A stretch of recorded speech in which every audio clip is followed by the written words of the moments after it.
Hi అండి, ఈరోజు వీడియోలో బీరకాయ తొక్కలతో దోశలు చేసుకుందాము.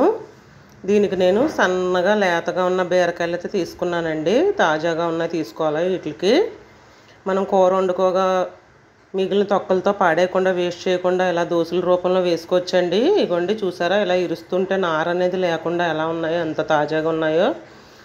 ఇలా ఇరుస్తుంటేనే నార వచ్చేద్దండి. ఇలాగా పీసులాగా, అవి లేకుండా పీసు లేకుండా ఎంత చక్కగా ఉన్నాయో చూసారా. ఇలా ఎంత తాజాగా ఉన్నాయో తీసుకోవాలండి. నేను ఒక అరకేజీ బీరకాయలకు వచ్చిన తొక్కలండి ఇవి. మీకు లెక్క తెలియడం కోసం చూపిస్తున్నాను నేను. ఇగోండి, ఒక కప్పు వచ్చి హాఫ్ వచ్చినాయి. దానికి నేను ఎన్ని వంతులు అయితే తొక్కలు ఉన్నాయో 2 వంతుల తొక్కలకి ఒక వంతు బియ్యం వేయాలండి. నేను కప్పుకి తక్కువ, ముప్పావు కప్పుకి ఎక్కువ బియ్యం వేసి నానబెట్టుకున్నానండి కడిగేసి. దానికి నేను పచ్చిమిరకాయలు అయితే ఒక 3 వేసానండి. ఇగోండి ఇలా గ్రైండర్లో వేసుకుంటున్నాను.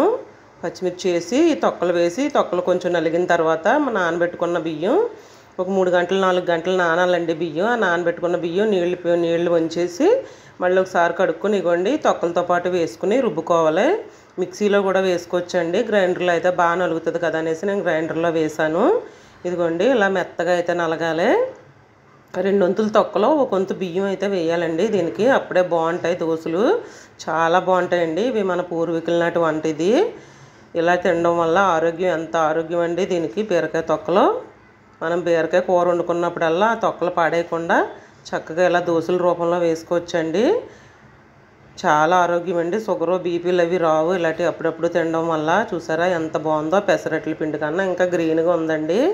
కలర్ చూసారా ఎంత బాగుందో, కలర్ వేసినట్టు. చూసారా ఎలా వస్తున్నాయో. మనం మెత్తగా నలిగిన పిండి పక్కకు తీసేసిన తర్వాత పొయ్యి మీద రేకు పెట్టుకుని, రేకు వేడైన తర్వాత ఇగోండి ఈ విధంగా వేసుకోవాలి దోశలు. వేసుకున్న తర్వాత ఆనియన్ ముక్కలు వేసానండి నేను చిన్నగా కట్ చేసి. ఆనియన్ ముక్కలు వేయకపోయినా ఈ దోశ బాగానే ఉంటుందండి. చూసారా ఎంత బాగా వచ్చిందో, పెసరట్లాగా చాలా బాగుంటాయండి దోశలు, క్రిస్పీగా ఉంటాయి. మీకు ఒకవేళ రావట్లేదు, విరిగిపోయి అవుతుందంటే కొంచెం బియ్యం పిండి అయితే కలపొచ్చండి. కానీ నేను ఏమి కలపలేదు, అయినా సరే దోశలు ఎంత బాగా వస్తున్నాయి చూసారా. నేనైతే ఎప్పటి నుంచో వేస్తున్నానండి ఇవి. ఇలాంటివి తినడం వల్ల షుగర్లు కానీ బీపీలు కానీ వచ్చే అవకాశం ఉండదండి. ప్రోటీన్ కూడా అందుతుంది మనకి. చూసారా ఎంత గ్రీన్గా ఉన్నాయో దోశలు.